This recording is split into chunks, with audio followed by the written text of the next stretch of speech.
let's get started. We're going to talk about court coverage today, which basically is primary coverage area, but we can expand it into other things if we need to, or you've got questions regarding who looks at what. I've tried to put a few things together where I can diagram out the PCAs and we can talk about what they're looking at, what they should be looking at, but not all of them have that. So if you need clarification or explanation, or if you have something to add, by all means, as we always do, add that so we can all learn together.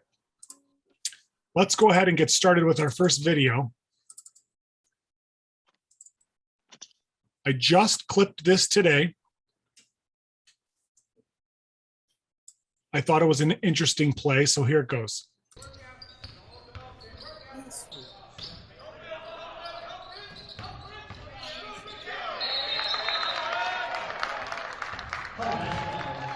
Any held ball. Let's go back and play it fast real quick. Who's calling this? Not who should. On this play, who is calling this? Trail. The trail in the lead. The trail in the lead. So we've got double whistle, both signaling, luckily, a held ball, right? Because we could have someone signaling a foul and someone signaling a held ball, and now we got an issue, right? It's not just, I'm going to stop this real quick.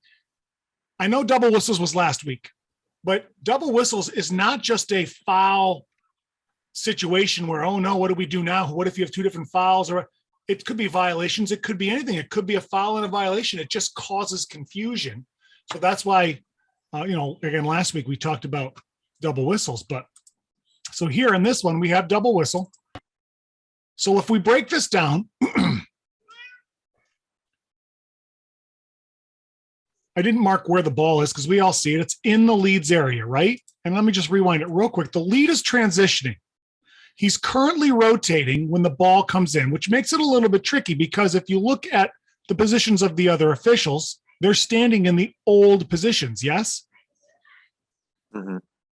So when the lead is transitioning, he's watching the ball. That's why he's transitioning. That's why he's rotating over, because he wants to go to ball side. He wants to go where the action is. So he's watching the action as he's coming across. The old center, that's the old center's coverage area, right? And the lead is rotating, but he's still the center until that lead rotates over. So really, the center is watching this as well. Because what if for some reason, who knows what it may be, that lead decides to go back? We can never have nobody watching that. So the center is going to stay on that play, right? And then, of course, he's going to have a secondary focus there. So when he becomes trail, he's going to be watching this play because there's nothing else really in his area, right? The guy at the top by himself, it's not any kind of matchup. And then the other one, the top of the three in his area, we'll get to that in a second, but that's the old trails coverage. So what's he watching? That's what he's watching, right? Because there's nobody else in his area. And then as it transitions, he's going to widen his view so he can see the players down the lane and yet still keep those players at the top of the key in his vision because he knows that the center, the old center and the new trail is going to be watching the others. Everyone with me so far? Yeah. Yes. All right. So right now we are still covering our areas, but we are now covering two areas because we are transitioning. So you can't just let it go, but you have to be aware that it's coming and getting ready to let it go. As the play then progresses,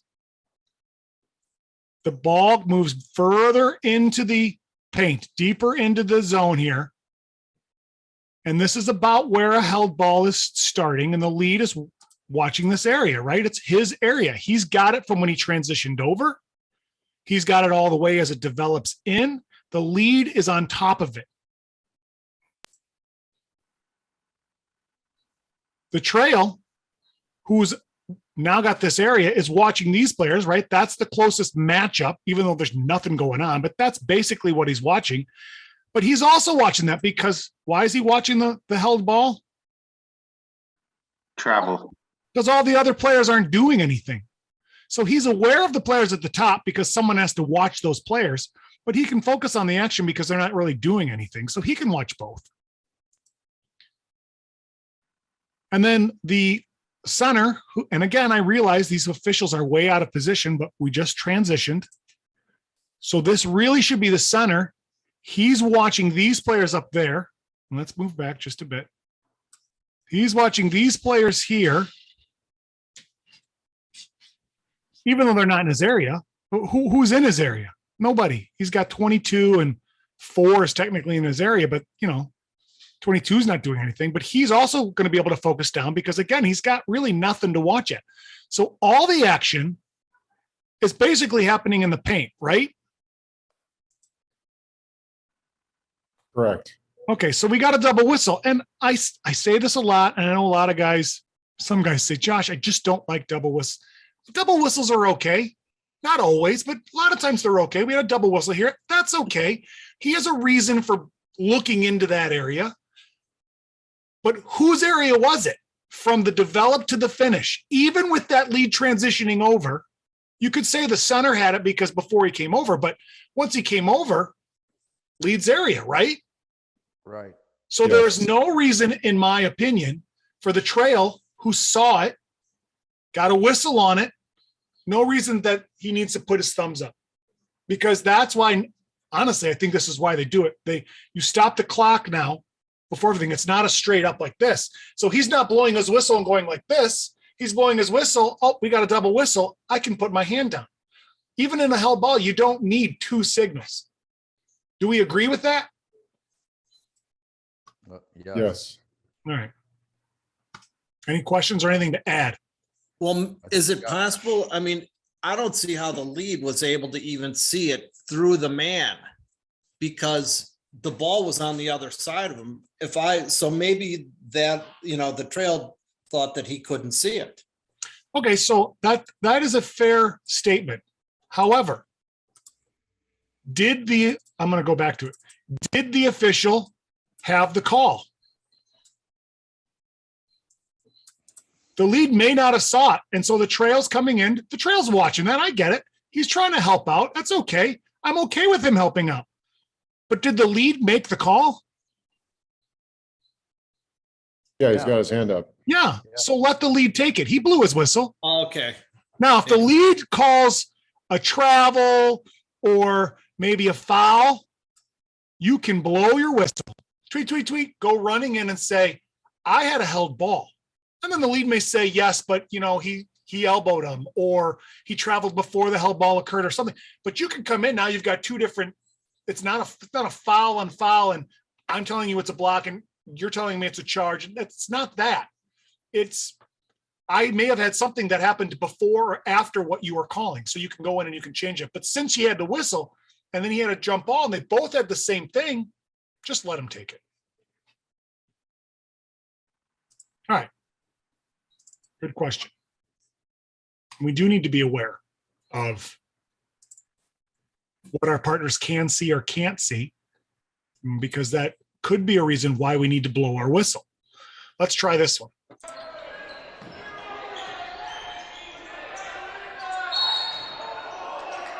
So 1 whistle on the play. All right. The lead called the foul. Hit him on the arm. Put your mask on. Okay, thank you. I'm going to play it again fast.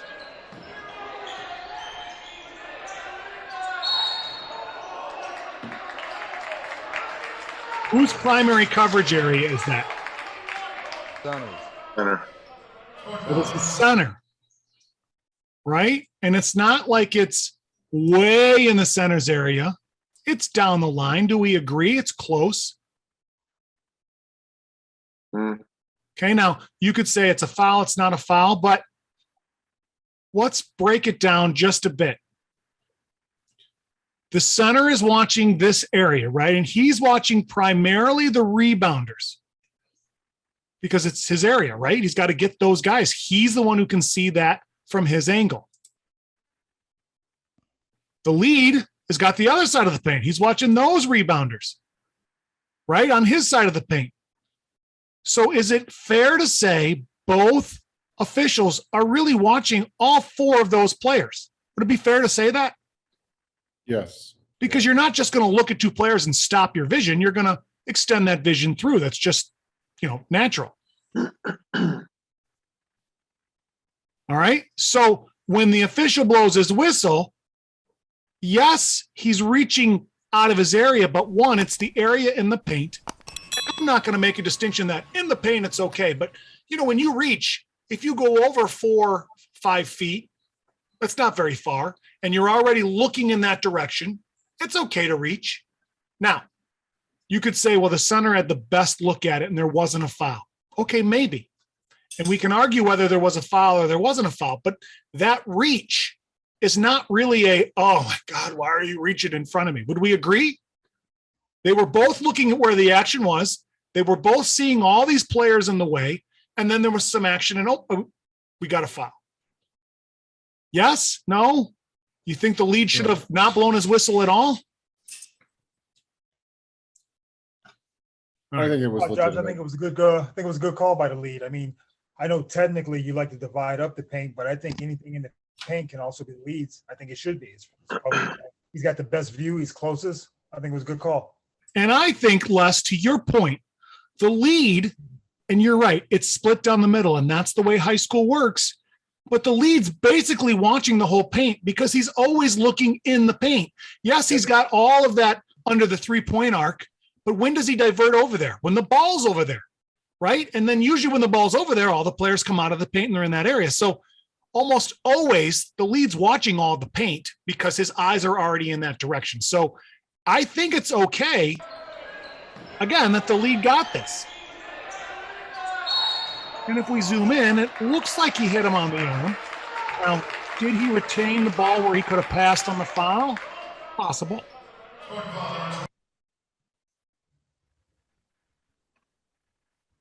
Oh, he did. He lost the ball. So he got hit in the arm and he lost the ball. Looks like he got hit on the arm. So I think that was a good get by the lead.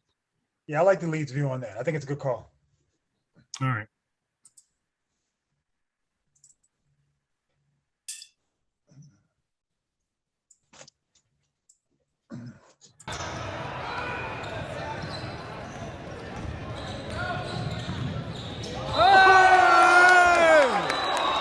All right. The center has I'm going to go back again. The center has the call.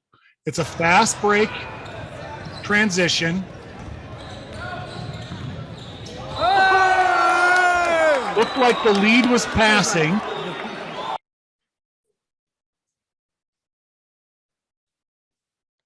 What do you think? Unless you saw some serious body contact, I think he just blew the whistle in anticipation. Yeah, I didn't see a foul there. It looked like a good block. It sure did look like a good block. And the lead had a good look, right? Yeah. Now, in a transition, and I say this all the time, in a transition from the backcourt into the front court, as everyone's moving down, all the players, all the officials, there really isn't primary coverage area because every official's got to kind of watch the area as it comes down the floor. However, once you get into the front court, you really have to start to assume some of that primary coverage area because if it settles, if it goes this way or that way, you have an idea of what you're watching because as the players start to then truncate and now you've got them all in that area, the whole reason of primary coverage areas is because 10 players in that small space, it's hard to see. So with that said, we're going to follow the guidelines along the primary coverage area to kind of understand what happened.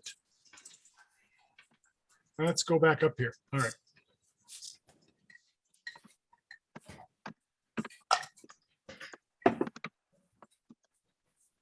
All right, come on. If we back it up, first of all, we notice that the center is just walking, okay? Not hustling, just kind of walking. Now, I'm going to say this. Can you see the scoreboard? We got six, 44 to 15. yep, we're about 3 minutes into the third quarter, and it's already 30 points. Right? So I'm not going to fault, we should never be walking. However, we all do, right? When the game is a blowout and you've still got half the game to go and it's already a blowout, I get it. We walk, we don't hustle, we kind of just slough through.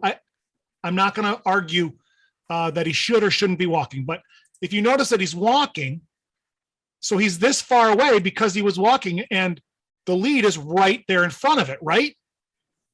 Now the foul happens in the center's area, but as we said in the last clip, the lead is already looking into the paint, and on a transition, the lead is usually following the ball as it comes toward him, right?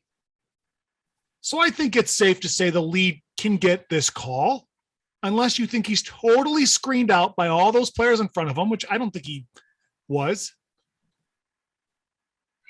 But let's just say he did miss it. And so the center feels like he needs to get it because it's his area, and maybe the lead was screened out. Maybe if he was in better position, but what does he do? He continues to walk even after he's got the foul. Now, in my opinion, that's bad. I get it. You're lazy. I get it. You got it because you thought it was a foul. But then you know what? Take 3, 4, 5 steps in a little bit, hustle on the foul and make it look like, oh yeah, I got that. When you just go boop and you walk 2 more steps and you're still 40 feet away, nobody's going to believe you. I realize in a 30-point game in the third quarter, nobody cares probably. But if that coach wants to lose it about something, that's going to help it along. So he also called it on the team that was winning, right? So maybe kill him with kindness. So I get that. But the point is, if you call the foul and you're not in position, hustle in a bit. You don't got to go all the way up against, the players, but hustle in a little bit. And if he wasn't walking, he would have seen that it was a clean block, at least from the video's angle, and he would have passed. So court coverage, the lead's looking in the paint, sees the ball coming his way, can see my side of the paint as the center, let the lead take it. Good so far, yes? Yes. Yes. All right.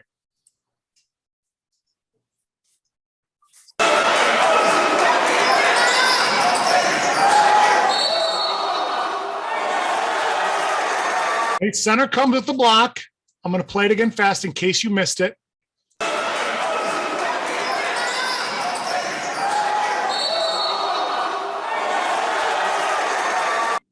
Good, bad. Should the trail have had it? Is it okay that the center got it? With maybe the lead has a look at it. What do you guys think? I thought it was a change. The Player lead's control. I'm not sold that it was a block. I think it was player control. All right, player control, maybe. Let's talk about the coverage, though. Whose area is it in? I have it marked out for you. It's the trails area. Trail. I know they're transitioning, but all 10 players are now in the front court. The trail looks to be trailing behind the play. He's not quite there. Got to hustle a little bit more to make sure we're on the play. Trail's got it. He's watching the play, right? The center should be watching these players here. He's got a player right in front of him. He's got a player on the 3-point. Doesn't mean he can't see this play as well because the play is coming toward his area. He needs to be aware that it's coming. So I'm okay that he sees the action.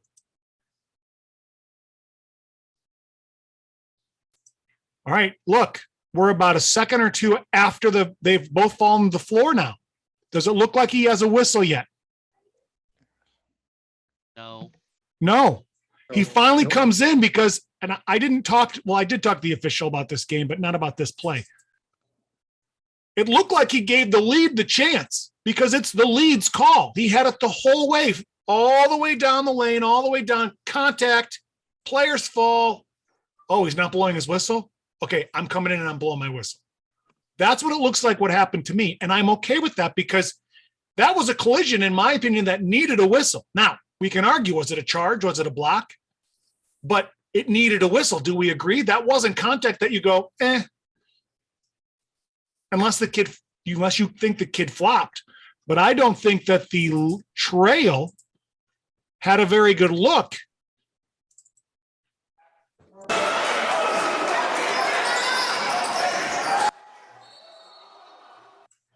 And the trail just kind of moseys in as if nothing really happened. No, we got it. No problem. He should be running in until he gets to his spot.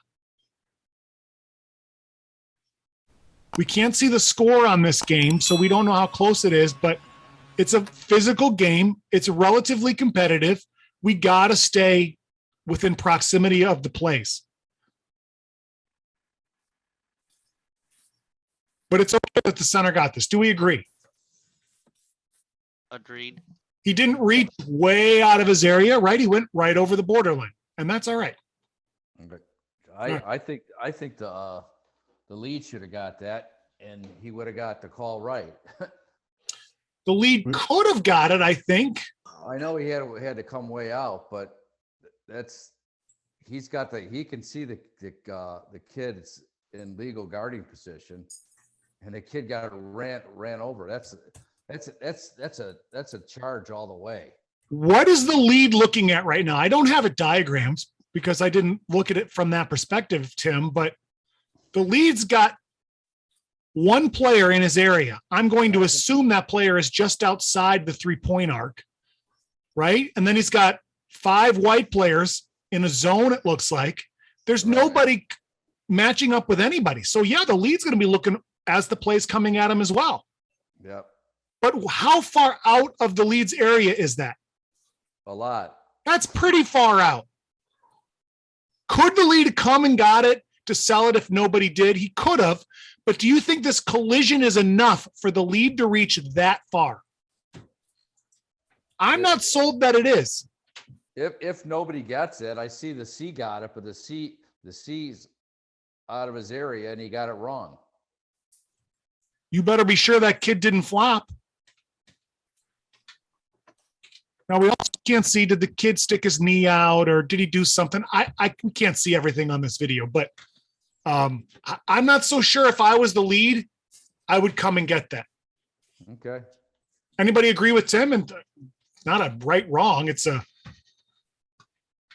just because it's not in our primary coverage area doesn't mean we can't come and get a foul. But when you reach too far, you can start getting into trouble. Right?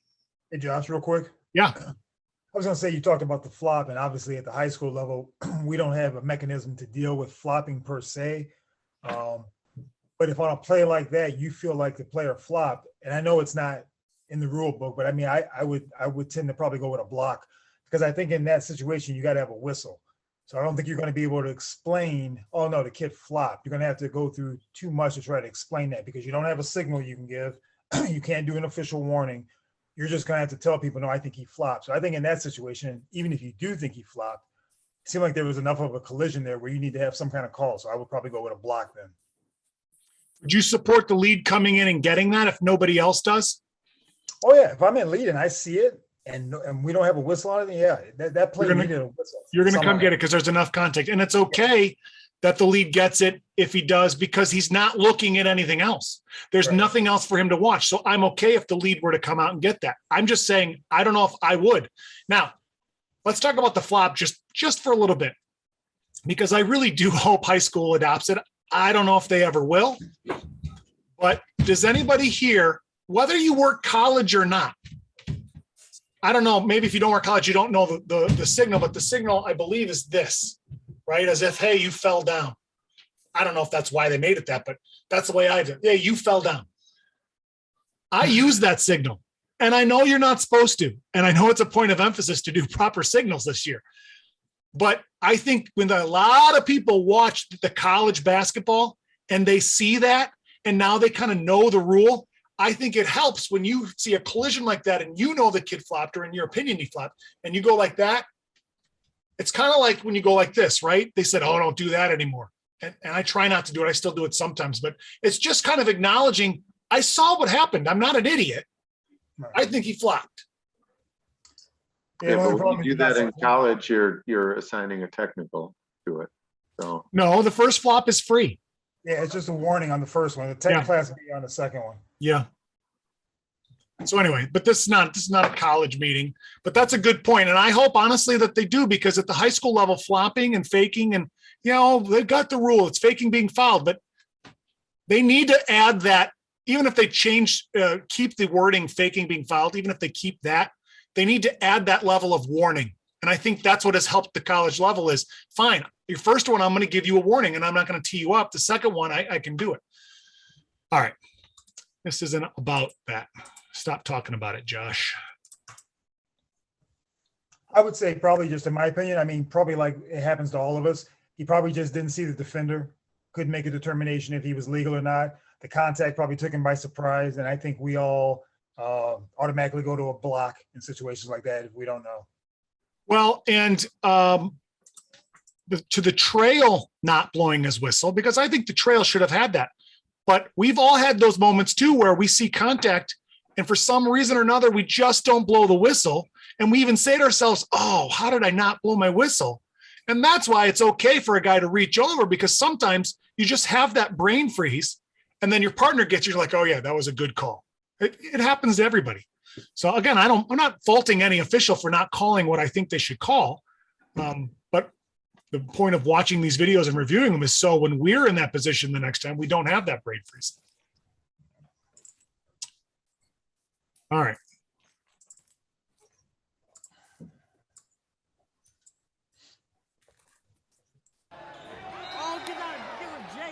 All right, we got another call by the trail. That looks like a really big floor for a high school game.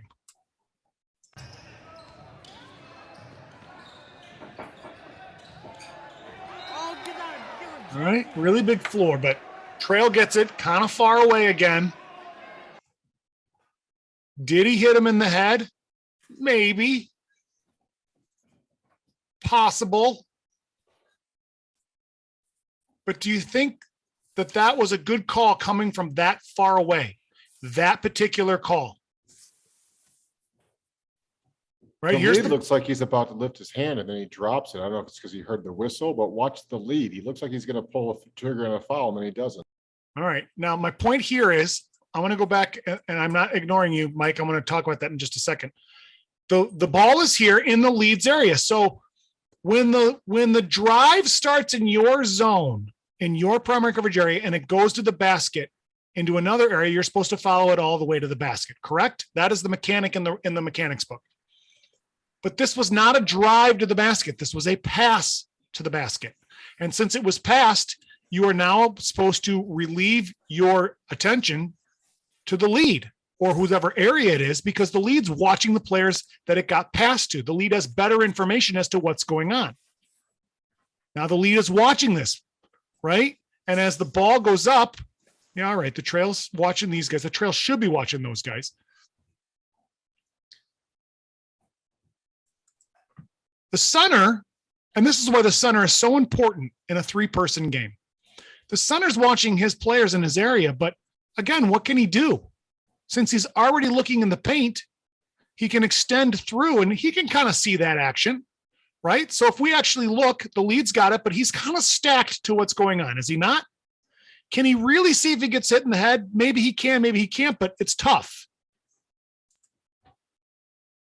Trail, same thing. If he extends his view to the play, which he probably would because there's not much going on in front of him, he's stacked too. He can't really see. Maybe he kind of can, maybe he can't, but it's going to be difficult for him. But who's got the best look? The center, who's already looking in that area, he's a little high. If he's down a little bit, he's going to even a better look. He can see right between the players to see if he actually hits him on the head. I think the second hit might have got him on the head. But the center is going to be able to see that. Now, I'm going to back this up just a smidge. All right, here's the play, kind of where it's happening. Yes?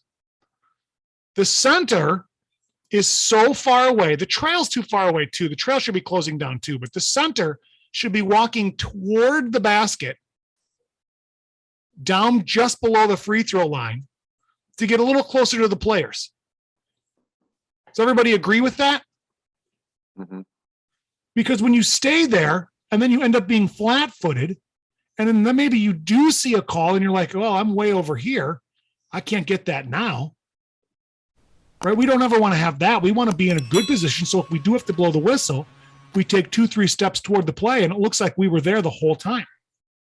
So I think the center needs to move further down, even though that's not technically his area. He's watching that from his side of the lane and extending into the other side. So that is an acceptable reach area. Do we agree with that? Everyone saw that? All right. Guys are getting the gist of what I'm getting over here. Reaching just over the aisle is okay. If we reach any further than that, we really need to think about what kind of action it is. Oh, and not a bad choice because Rubio has 3 fouls. Right, and again, they're getting their offense from defense. There's going to be a block. They got And 2 that- whistles on the play. 2 whistles. Oh, and not a bad choice because Rubio has 3 fouls. Right, and again, they're getting their offense from defense. 2 There's gonna be a signals. block. And that They both called the same thing, luckily.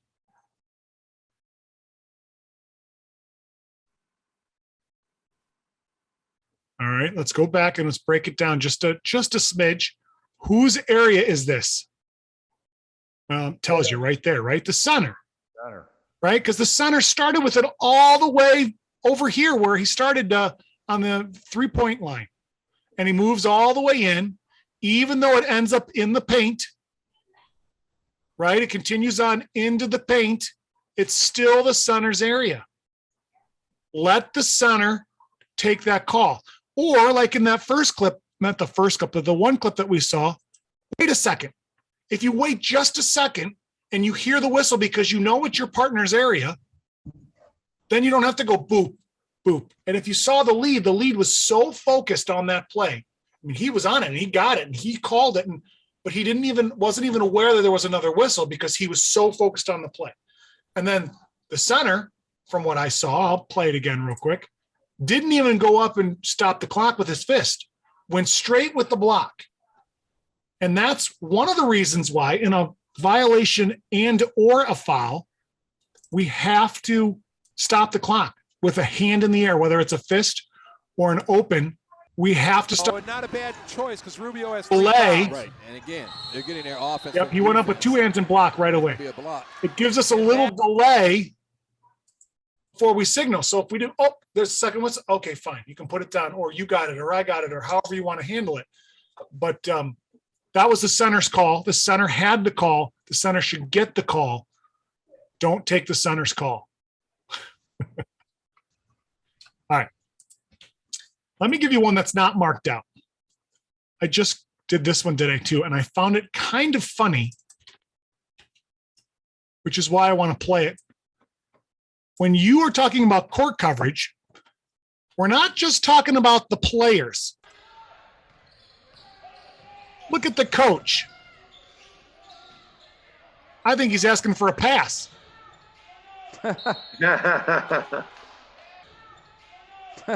So the center official, was the center, but I guess he was the trail and ended up being the center. But the official on the table side, who's becoming center, notices and sees, I don't know when he notices it, but he goes over there and says, get back.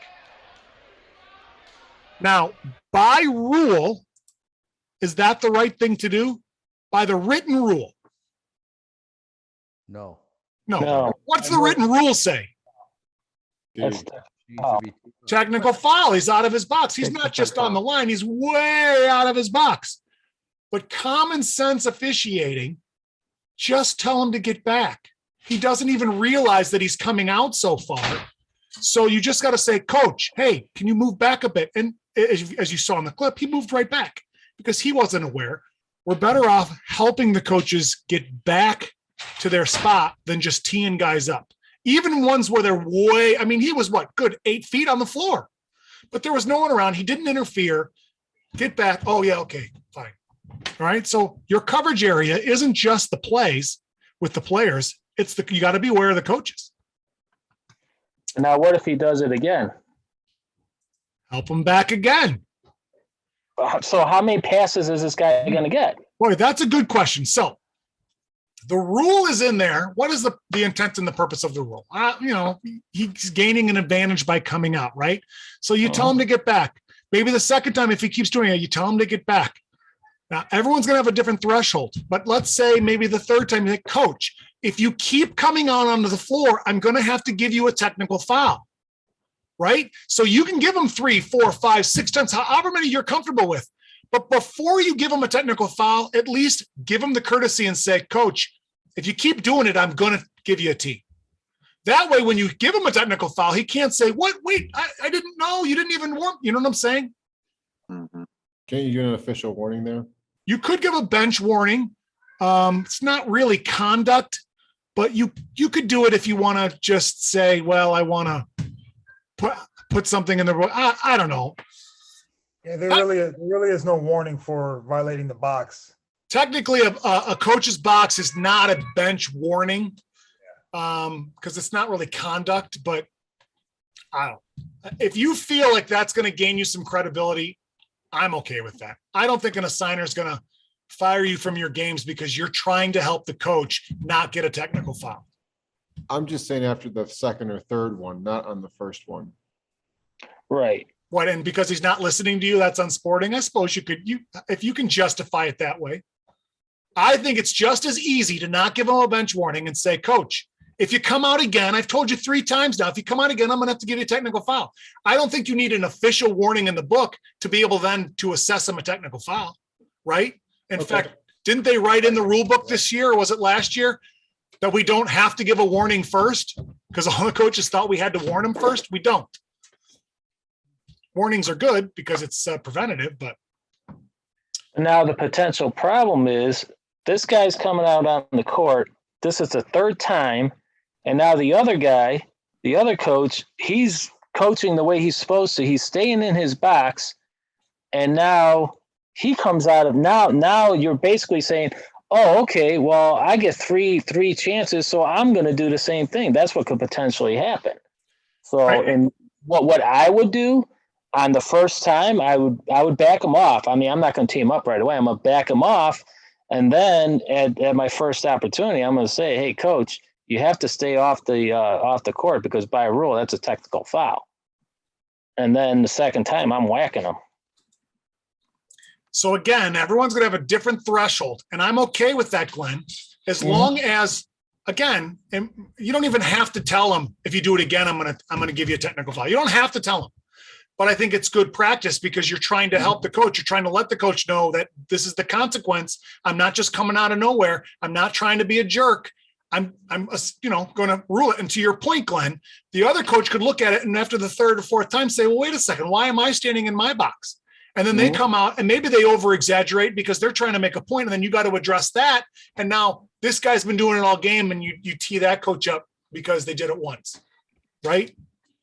So that you gotta, it's handling coaches it's not an easy task, but I think you're better off offering, what do they say? You attract more flies with honey than you do with, I don't know the phrase, but you get my point. Vinegar. Well, yeah, that's why I always I would start that sentence with, coach, by rule, that's a technical foul. And I really don't want to do that to you because then you lose your box. So just keep that in mind. Well, and what I like to use too, for those that are looking for ways to speak to coaches, I usually try to say, coach, can you help me out?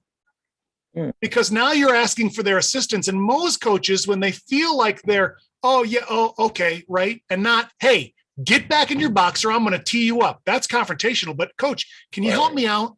I don't want to have to do this if I don't have to. You're kind of putting it on him. Most coaches react well, not all, but most coaches do. Mm-hmm. They need a get back coach like they have in football. Who's your get back coach? That's funny. All right. Here's another one. It's not marked out, but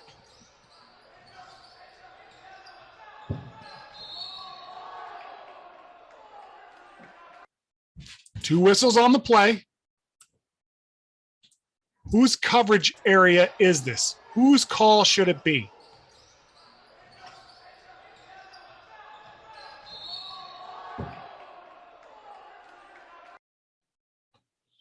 Whose call is that? Center. Lead. Should be centers. Center's way out of position. Oh, no, he's not. He's right there. Sorry. I didn't even see him in the center's. He's looking at the play. He's watching the ball, exactly what he's supposed to be watching. What is the lead watching? Why is the lead even blowing his whistle on this play? Does the lead have anything else to watch? Because he's rotating. Guys on the elbow. Yeah, he's rotating, but yeah, the guy's on the elbow. Look, that is a matchup that the ball could even come to. There might be a sweep move or a push or a something that might need a foul there. If the lead's not watching that, then and something happens, then we got a problem, right? So the lead should not even be watching this ball coming his way, in my opinion. Not to mention there's a few other players in the lane. And yes, the trail's helping out with that, but the lead's got to focus on the lane and on the fringes of the lane. So that is a center call all the way. That is one where I say a double whistle is not good. We shouldn't have had a double whistle on that because we weren't watching what we were supposed to be watching. Did everybody see that? All right. I think you need to speak to that. The guy was rotating way too slow. It's still the center's call, even if the guy moves over there, but he's way too slow moving over to that, right? Don't you agree with that?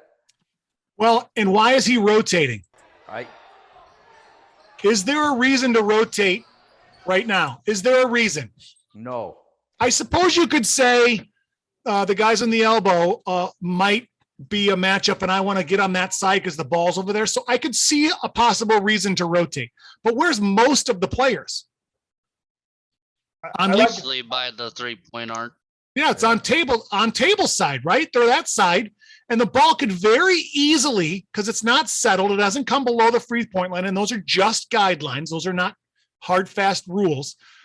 But the ball could very easily swing the other way. And if that official rotates, and now all the other players are on the other side, and that's pretty hard for one official to see, right? Josh, I like the rotation. I mean, there's a couple competitive matchups on that side. The ball on defender, and then the one on the elbow. The guys pointed out. Okay, I like the lead getting over there, but I agree with what the other guy said. He should have rotated faster, and that shouldn't have been his whistle. Right. So there's one competitive matchup for him to see because the other one, the center is on.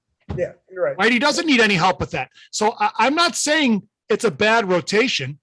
Yes, if he's getting over there because he sees the potential of those guys coming down, fine. And you're right. If he moved faster and kept his eye on those players, we would have been good. Now, again, it's easy. It's easy to say it now, looking at it, and we should have this. A lot of times when we're in the game, we get over for whatever reason we want to rotate over, and then something comes our way, and our eyes automatically gravitate to it because we're human beings. We want to see the action, right? That's why when you go down I-95 and there's a crash on the other side, everyone slows down to look because you want to see the action. Right. So we got to just be more disciplined and sure we watch what we're supposed to be watching. All right, that's it on court coverage. I got a bonus play that I'd like to show and get some feedback on. This was sent just this week, I think, and it's worth talking about. All right, I'm gonna let it play. I don't have the whole thing, but I'll let it play and then I'll kind of fill you in on what's going on. First of all, what is the score? 40-40 tied. All right. And there's how much time left? 6.6. In which period? Fourth. Bonus both ways? Double bonus. Double, yeah. So probably a pretty hard fought game, yes? What are we going to do? I'm going to tell you this before I play it. There was a timeout before this. Actually, there were several timeouts before this. What are we talking about as a crew before we even line up for this throw-in? Should we be talking as a crew? Yeah, you should. What do you guys think? What? There's no right or wrong answer. What should we be talking about before this play even happens? talking about a possibility of a intentional foul happening. Okay, possible intentional foul. That's good. Be ready for a timeout. Maybe a timeout. Watching the clock for the shot. Right? The shot for the last second, for the last attempt, right? Because it's at the end. All just little things you say, okay, let's be aware of this. Let's be ready for that. Let's do this.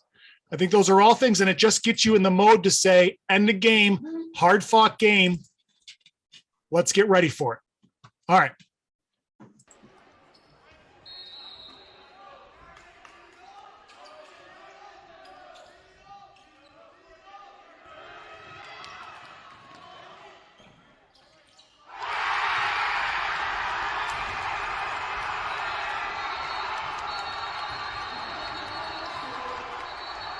They just won the game, right? Yeah.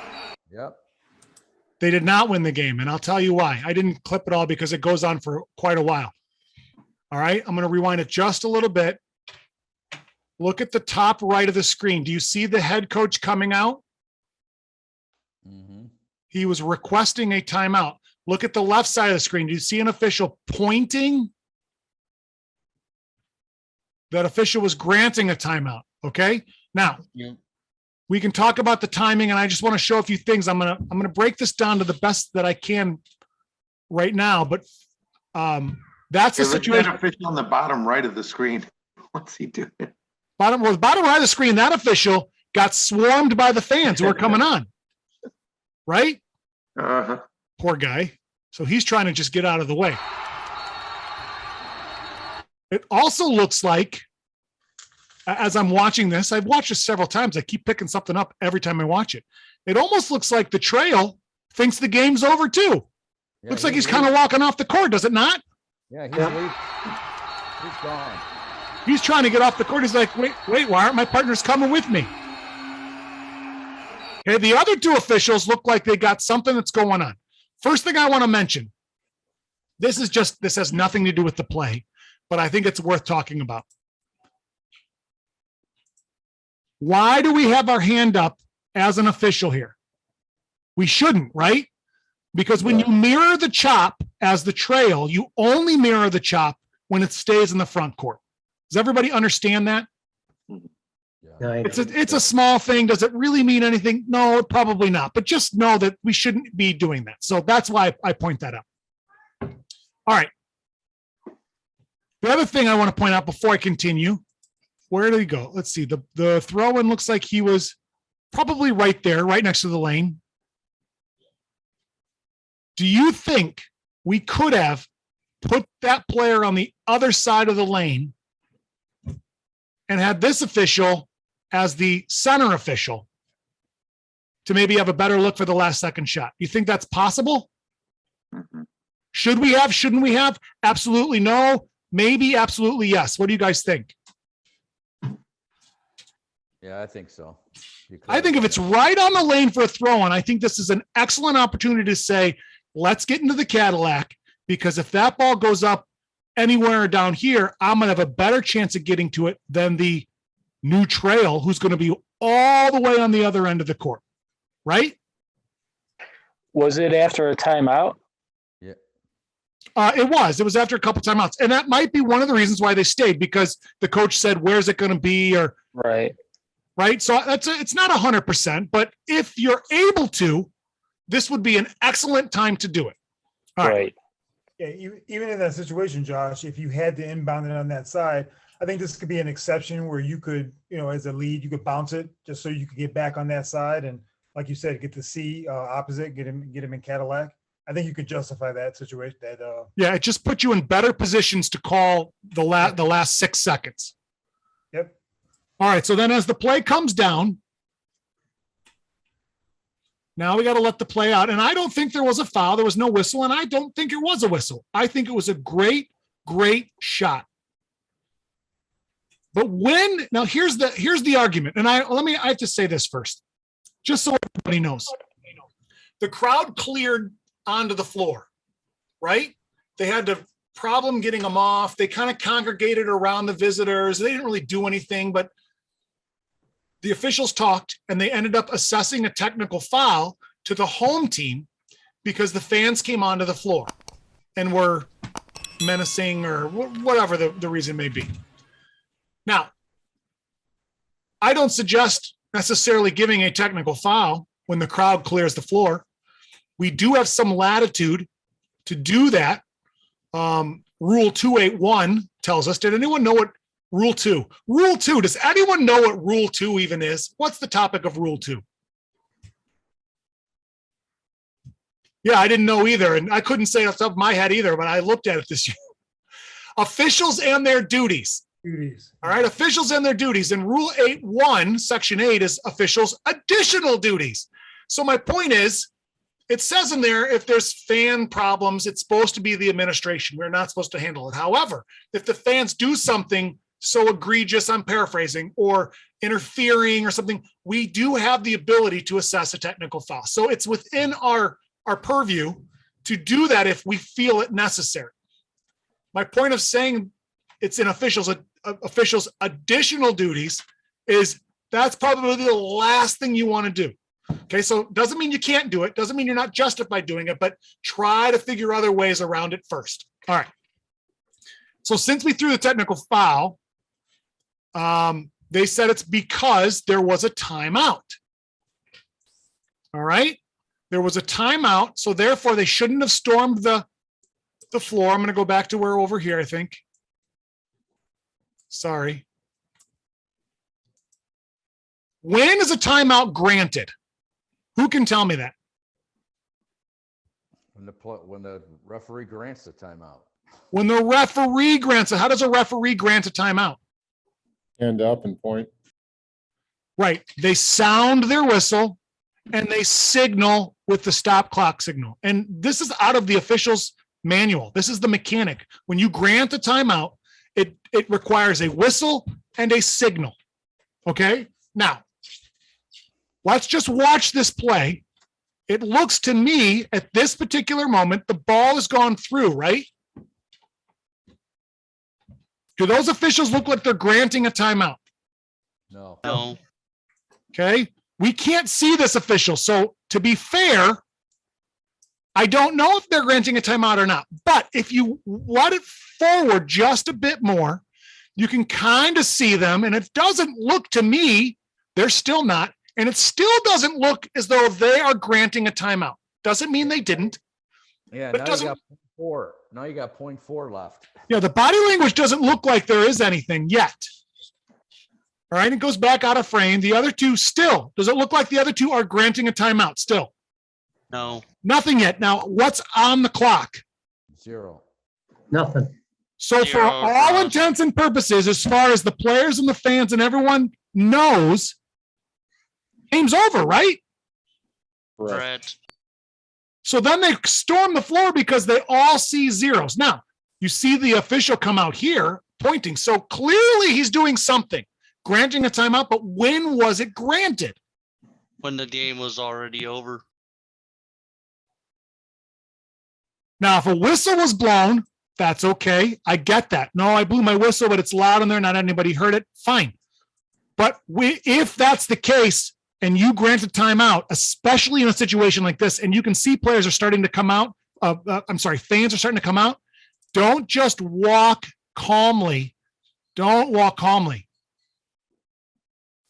If it's me, I'm blowing my whistle and I am running toward the table and toward the coach that called it, because I know 6 seconds left, 5, 4, 3 shot, 3-point went in. He's probably going to I'm going to have to stop this. I want to make sure I'm looking at the clock. I want to make sure I get the time as I blow my whistle. You got to emphatically go in there and make sure everybody knows I got something, whether it's a foul or a violation or a timeout or I got something. You draw a ton of attention to yourself with your whistle and you running out into the court. That's what I would do. That could, nothing is 100%. That could keep all those fans from coming onto the floor. If you run out and emphatically show that you've got something, right? Do we agree with that? Yes. Agreed. Yeah, looks like those kids just thought the game was over, so they run on the floor and they're they're the home team and they won, so they're just celebrating. Right. The fans were, fans are fans, right? They run on the floor. They don't know. They're just excited. They're happy that they won. If the ball goes in, here's a point I want to make as well. Every single official on that floor, lead, center, or trail, must know this is a timeout situation. They've got to know it, because if nobody is aware that a timeout may be called, this is what can happen, right? Goes in, whistle isn't sounded, ball went through, and there's about, let's see, 2.1 left on the clock. If they immediately catch it now, they should both be looking.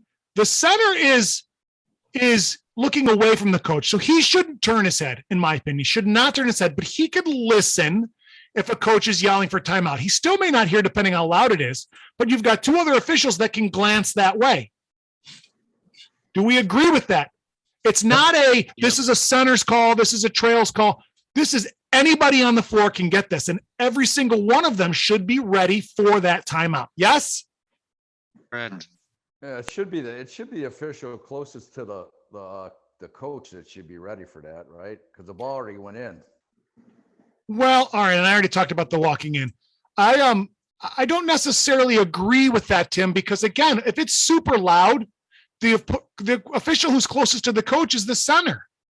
He should be, if he should be ready for it, because when the ball goes in, he should be looking down to the coach, because the coach is down the line where he is. If I'm the center, I'm not turning my head, looking away from all the action. Right now, I'm looking away from the action, and everything that's happening, I'm missing.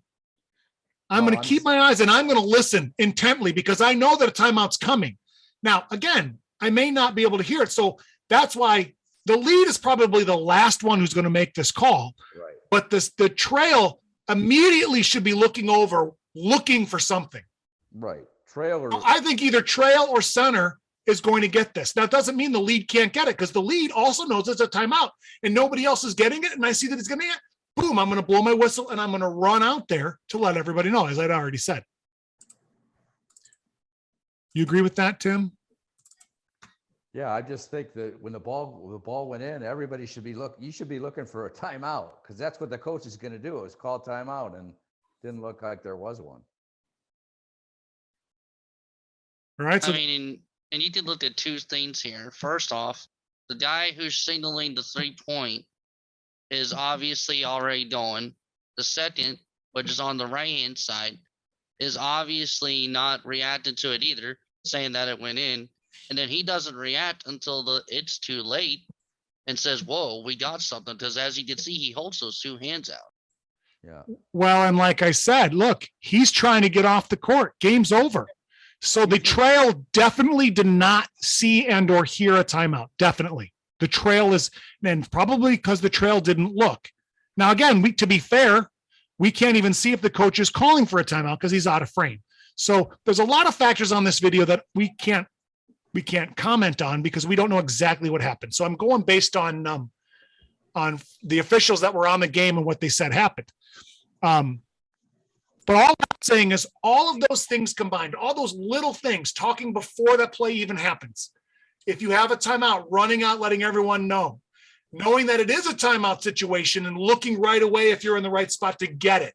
Those are all things that could have avoided that crowd coming onto the floor and then having to, now you're put in a tough position. Do we have to give this a technical foul because we feel like it's some kind of an interference that they could have avoided? Or do we not? Is the coach going to be upset if we do or if we don't? Right? Those are tough decisions. And whether you're right or wrong, and whether you make the decision and it's right or wrong, if you can avoid having to make that decision at all, that's really that's what preventative officiating is. Yeah. Josh, I got a question. Yeah. We don't know, but just suppose that the coach said, I want timeout if they make a basket here, and they just forgot until the last, what is our responsibility? If a coach said that to them and they forgot or just got caught up in the moment, what's the responsibility? That is a great question. Really great. A coach says, Josh, if they make this bucket, I want a timeout. You still got to call it though. then you should immediately look to him and say, you got it, coach. You still have to ask for it though. If you don't ask for it, I can't just give you it because you're telling me now. I would literally tell him that because now he knows if he doesn't signal for, he may change his mind. And you give a timeout and it's like, oh, I didn't want to do it anymore. Right now, I'm still the bad guy. So coach, that's fine. I'll be ready for it, but you got to ask for it. Yeah, but in that situation, when that ball goes in the hoop, he's gonna call a timeout. He has to. He's losing, and he needs the ball. He needs the ball back, unless he thinks, like you said, yeah. Unless he thinks the kid's gonna just toss it in and throw it. Yeah, he doesn't have to, but you got to be looking for a timeout, right? You've got to be looking for a timeout. He may not want a timeout, Tim, for whatever reason. I mean, it sounds stupid to us, but coaches do some things where we all kind of go, huh? Coaches do things for a reason. So, but we should still always be ready. That is definitely, as the point of emphasis for 2021-22, the timeout administration, they said we need to be aware of timeout situations. And that is a timeout situation to be aware of. So Josh, they assessed the technical foul. They let Team B shoot 2 shots and then gave them the ball. Did they put time on the clock? They put time on the clock. I don't remember how much, and I did question that as well. That's not part of the discussion that I'm having tonight. But yes, they put time back on the clock. One of the officials came in and said there was 1.8 or whatever it was left on the clock. So if they knew, I'm assuming they're going off of a whistle that was granting a timeout. If they knew that that was 1.8 when they looked up, that's fine. I'm okay with that.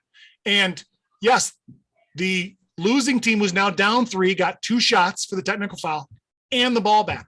And luckily, I think they missed one of the free throws. I could be wrong, but even if they put them both in, and then they didn't get enough points to win the game or even to put it into overtime. So that ultimately the technical foul didn't have any impact on the game. But yeah, you gotta enforce it. And you if you do it, you stick with it, and that's the way it goes. Expect a call from your assigner or call your assigner to let them know, because that's something that they want to know about. So when they get the call from the coach, which they're undoubtedly going to get, they have a little heads up. That's a big play to give them a technical, in my opinion, because then you put the losing team, the team that's losing gets 2 shots in the ball. They could be down by 1, and they got 2 seconds left to get another shot off. Well, any technical foul, in my opinion, when guys say a technical foul is just another foul, yeah, that's true, but it's not. It carries a heavy weight. And the stigma of a technical foul is primarily for bad behavior, right? Whether it's contact bad behavior, but more commonly non-contact. So a technical foul it's not a good thing when you get a technical foul, right? There's obviously administrative and things where they can be assessed and that mean nothing. But so we think twice about handing them out, which is why we tell coach, get back in your box.